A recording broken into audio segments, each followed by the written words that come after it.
বন্ধুরা, দার্জিলিংয়ের একটি দারুণ জায়গা, যে জায়গাটা না গেলে মন কিছুতেই ভালো লাগবে না, সেই জায়গাটা হলো দার্জিলিং ম্যাল। এই ম্যালে যাওয়ার জন্য আমরা রওনা করেছি। আমরা সাইট সিন সেরে তবেই ম্যালের দিকে যাচ্ছি।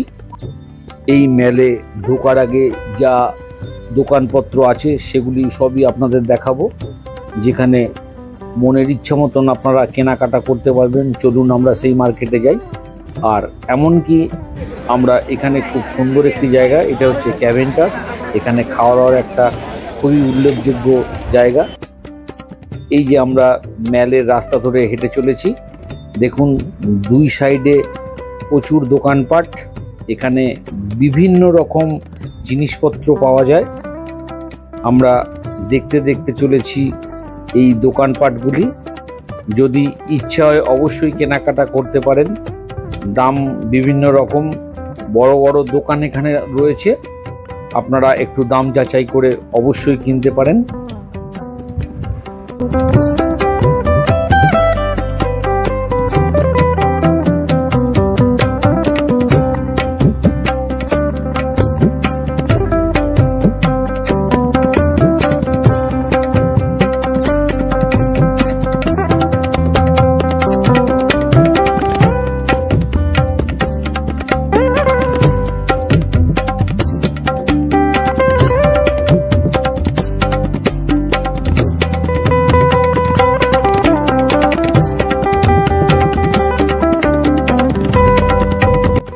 দার্জিলিংয়ের একটি উল্লেখযোগ্য জায়গা এই হোপ। এখানে কিন্তু না আসলে কিছুতেই মন ভালো লাগবে না, তাই আমরা এখানে একটু ছবি তুলে নিলাম। আর এই যে স্টুডিওটা আপনারা দেখতে পাচ্ছেন, এটা বহু পুরনো একটি স্টুডিও, দাস স্টুডিও। খুব সুন্দর সুন্দর বিভিন্ন সময়কার ছবি এখানে তুলে রাখা রয়েছে। আমরা একটু দেখে নিই এবং আপনারাও দেখুন। এই যে দাস স্টুডিওটা কিন্তু বেশ বিরাট বড় এবং বহুদিন ধরে এই দার্জিলিংয়ে রয়েছে। ভারী সুন্দর কাজও ওদের, খুব নাম করা সব কাজ এবং বিভিন্ন সময়কার ছবি। এই হলো দাস স্টুডিও।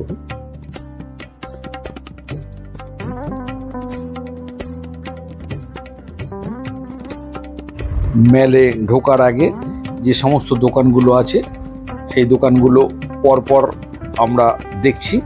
দেখুন কন্টিনিউ প্রচুর লোকজনের এখানে সমাগম ঘটেছে। সবাই কিন্তু ম্যালের দিকেই যাচ্ছে। ম্যাল রোড, অর্থাৎ ম্যাল রোডের উপরে একটা সুন্দর জায়গা রয়েছে। চলুন আমরা সেখানে গিয়ে দেখব সেখানে কি আছে।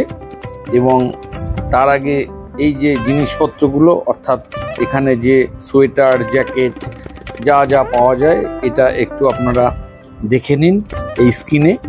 পরবর্তীতে যখন যাবেন তখন নিশ্চয়ই কিনবেন। এই আমরা চলেছি সেই ম্যালের দিকে।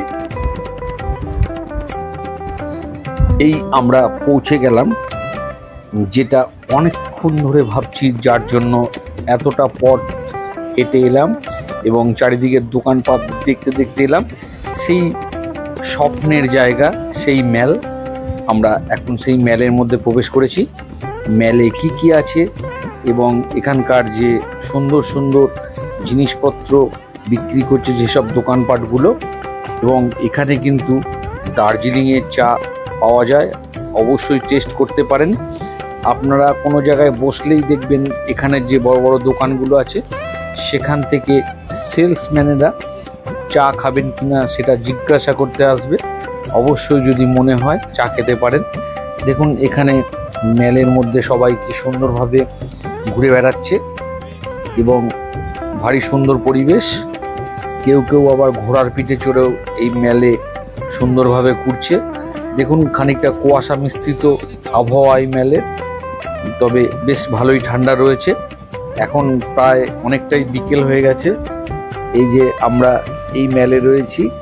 আমরা এখন এই যে ম্যালের পেছন দিকটার আগে যে জায়গাটা, যেখানে দেখুন সব ঘোড়া নিয়ে ঘোরাফেরা করছে ঘোড়ায় চড়ে, এবং একটু স্ট্যাচু রয়েছে তার পেছনে। যে মঞ্চটা দেখছেন ওখানে বিভিন্ন রকম অনুষ্ঠান হয়। এই ম্যালে কিন্তু অনুষ্ঠান লেগেই রয়েছে, তবে এখনো পর্যন্ত আমাদের চোখে পড়েনি। কারণ হচ্ছে হয়তো আজকে হবে কি না জানি না, তবে বেশিরভাগ সময় কিন্তু এখানে কোনো না কোনো অনুষ্ঠান হয়।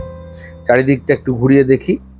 দেখুন, সব দিকটা ভারী সুন্দর লাগছে, যেন এক জলছবির মতো। আমরা এখানে বসেই এই মেলের সৌন্দর্য উপভোগ করছি। এই যে মেলে আমরা প্রবেশ করেছি, এই মেলে প্রবেশ করার জন্য কিন্তু কোনো রকম এন্ট্রি ফি লাগে না। আর এইখান থেকে মেলের বাইরের দিকে, অর্থাৎ এইগুলো মেলের চারি সাইডটাই ভিউ পয়েন্ট, অর্থাৎ এখান থেকে আপনি পাহাড়ের সুন্দর দৃশ্য, ভারী সুন্দর সিনারি দেখতে পাবেন। কিন্তু আজকে ওয়েদারটা অনেকটাই কুয়াশা মিশ্রিত মেঘলা, তাই তো বাইরের কিছুই দৃশ্য আমাদের চোখে আসছে না। মেলের ভেতরেও খানিকটা ঝাপসা, তবুও আমরা চেষ্টা করছি আপনাদের এই জায়গাগুলো দেখাতে। আমরা এখানে আমাদের ফ্যামিলির সাথে বসলাম, এখানে খানিকটা চা খাওয়ার ইচ্ছা প্রকাশ করছি। আমরা এখানে বসার পর একজন সেলস গার্লস সে এলো এবং আমাদের জিজ্ঞাসা করলো আপনারা চা খাবেন কিনা। আমরা ওয়েদারটা এতটাই ঠান্ডা ছিল, আবার দার্জিলিংয়ে এসে একটু চা খাবো না সেটা তো হয় না, তাই তো আমরা একটু চা পানের উদ্দেশ্যে তাকে বললাম। সে বলল প্রত্যেক কাপ 20 টাকা করে। আমরা তাকে লিকার চা আনতে বললাম এবং এখানে বসে আমরা চা খেলাম।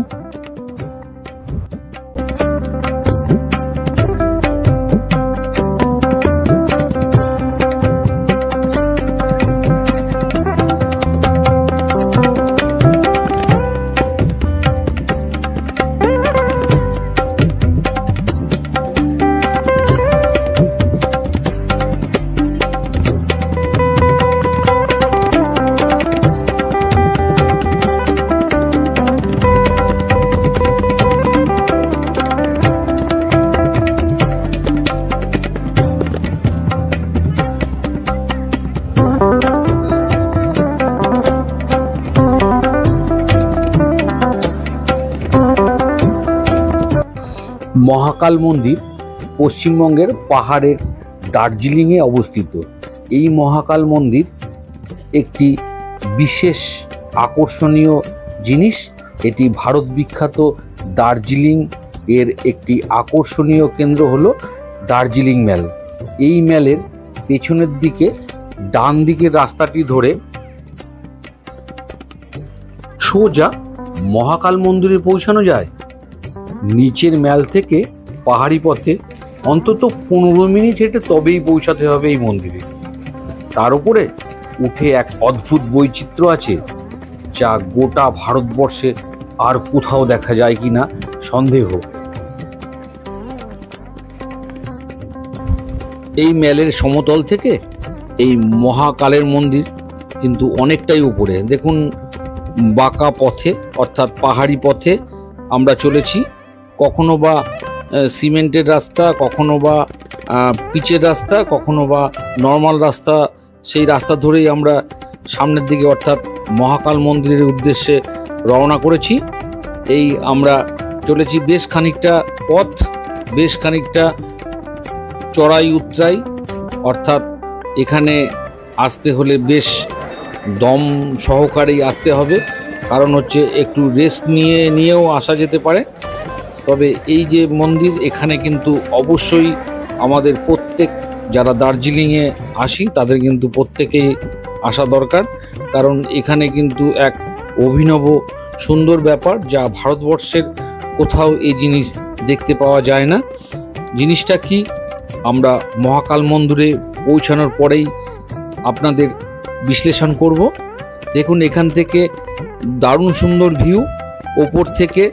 যদিও আজকে মেঘলা ওয়েদার, তবুও যতটুকু দেখা যাচ্ছে খুবই সুন্দর লাগছে। এই মেল থেকে এমনই সুন্দর ভিউ দেখতে পাওয়া যায়।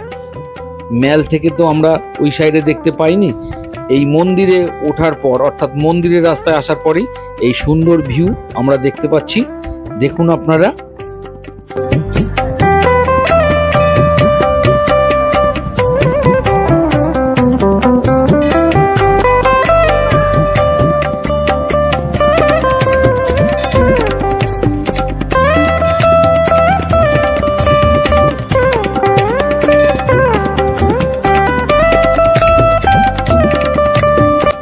এই যে রাস্তাটা দেখছি, এখান থেকে পরিবেশটা কিন্তু পাল্টে গেল।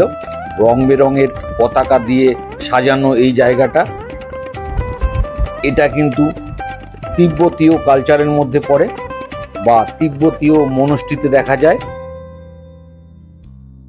দেখুন কত সুন্দর দুটো কুকুর শুয়ে রয়েছে। আমরা এসে পৌঁছে গেলাম মহাকাল মন্দিরের ঠিক ওপর দিকটায়। এখানে প্রথমেই আমরা কালী মন্দির দেখতে পাচ্ছি, অর্থাৎ মা কালী এখানে রয়েছেন। এবং এই মন্দিরের যে মেন মন্দির, সেই মন্দিরের দিকে আমরা এখন যাব। তার আগে এখানে এই যে মন্দির অর্থাৎ কালী মন্দির, এর ভেতরে আমরা যা দেখলাম সেটা হলো এই কালী মন্দিরের ভেতরে অনেক বৌদ্ধদের অনেক ছবি এখানে লাগানো রয়েছে। এই আমরা চারি সাইডটা একটু আপনাদের দেখাচ্ছি। এখানে মহাকালের যে মেন মন্দির, সেটা এই জায়গাটা ঘুরে দেখার পর তবেই আপনাদের সেই জায়গাটায় নিয়ে পৌঁছাবো।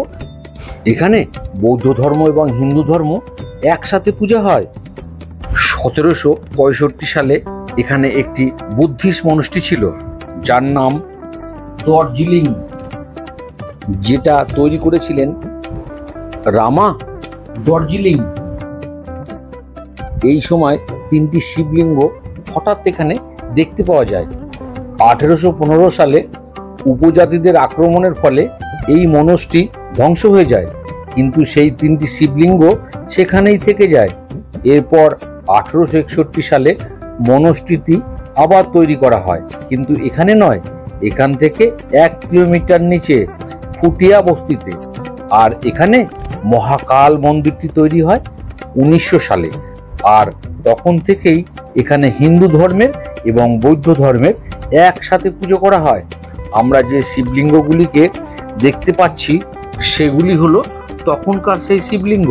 সুতরাং বলেছিলাম না, এই মন্দিরের মধ্যে এমন কিছু আছে যা ভারতবর্ষের আর কোথাও আছে বলে মনে হয় না। হিন্দু ধর্ম ও বৌদ্ধ ধর্ম একসাথে যত্ন সহকারে এখানে পুজো হয়, এটা কিন্তু নজিরবিহীন ঘটনা।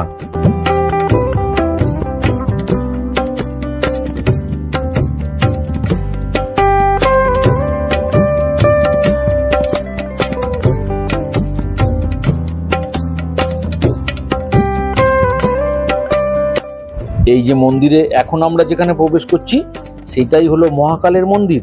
চলুন যাই, আমরা দেখি সেখানে।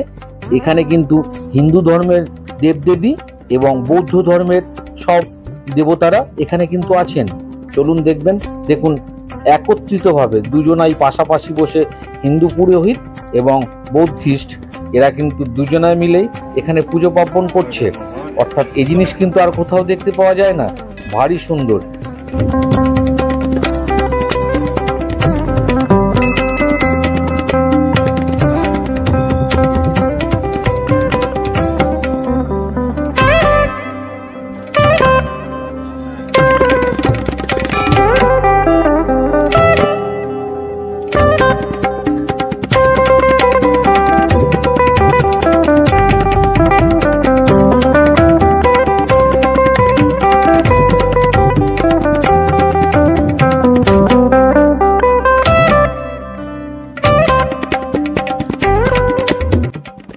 এই সেই জায়গাটি যেটি আসার সময় দেখেছিলাম।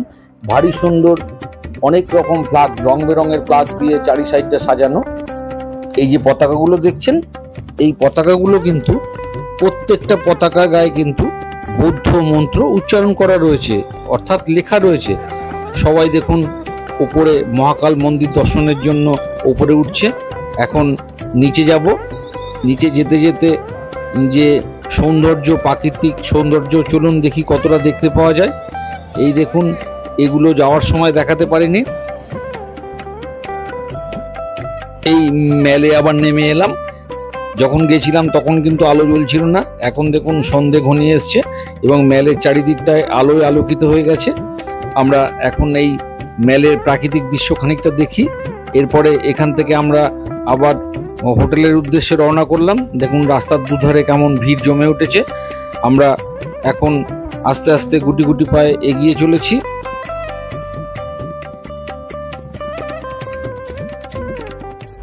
বন্ধুরা, আমরা এখন গ্লেনারিস যে পেস্ট্রি, কেক এই সমস্ত যে দোকান, খুব নামকরা দোকান, তার সামনে আমরা রয়েছি। সেখানেই হোপ বলে লেখাটি তার উপরে লেখা আছে।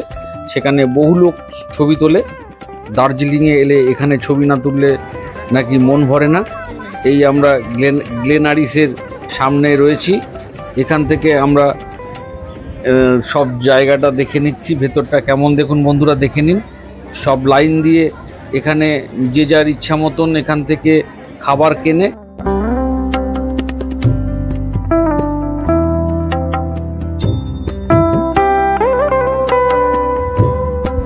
মেলের পাশেই যে রেস্টুরেন্ট, মহাকাল রেস্টুরেন্ট, এখানেই রাত্রে আমরা খাওয়া দাওয়া করব।